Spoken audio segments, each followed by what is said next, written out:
Je vous rassure, vous ne réussirez pas votre vie. C'est impossible, personne ne réussit sa vie. Ça, c'est encore contrairement à ce que dit mon ami Luc Ferry, que j'adore par ailleurs, mais je crois que l'un de ses livres s'appelle « Réussir sa vie », mais ça me paraît un projet totalement dérisoire. Ce que je crois, c'est que Sartre a raison quand il écrit « L'histoire de toute vie est l'histoire d'un échec ». Pourquoi ? Mais parce que, par définition, on souhaite des choses qui n'adviendront pas ou dont on est incapable. Et puis, cette espèce de satisfaction d'il y a de 80 ans qui se dit « Ah, j'ai réussi ma vie », cette espèce de suffisance me paraît absurde. Il y a une part d'autosatisfaction que je crois au fond grotesque. D'imaginer le Christ sur la croix. « Ah oui, j'ai quand même réussi ma vie ». Qui peut penser ça ?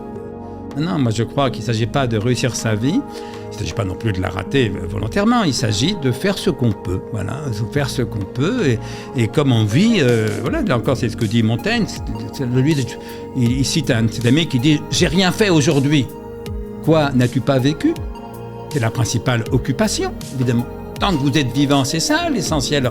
Que vous viviez en faisant un podcast, en faisant l'amour, en faisant une promenade ou en ne faisant rien, l'important c'est que vous viviez. Et donc, il faut arrêter de raconter des sornettes aux jeunes gens, en l'occurrence.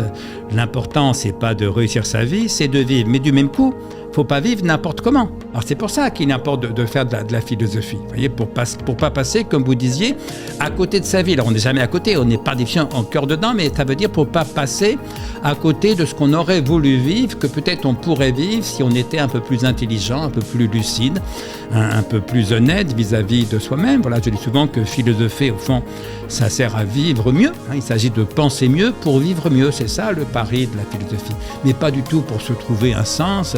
Non, simplement pour être lucide sur la vie telle qu'elle est et pour apprendre que l'important, c'est moins le but ultime qu'on se donne que le fait d'accomplir chaque pas au moment où on l'accomplit. Est-ce que vous avez l'impression d'avoir vécu des échecs ? J'en ai vécu plusieurs, évidemment. Plusieurs. La vraie question, c'est qu'est-ce que j'ai réussi, plutôt. Non, parce qu'après, si je prends les livres que j'écris, globalement, j'en suis plutôt content, si vous voulez. Bon. Qui peut dire c'est un livre totalement réussi ? Ben non, j'aurais sans doute pu faire mieux. J'ai fait ce que j'ai pu. J'ai beaucoup travaillé, vous voyez.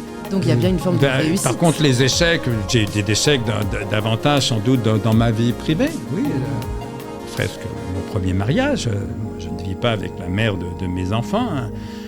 Et c'était un échec qu'on a tous vécu.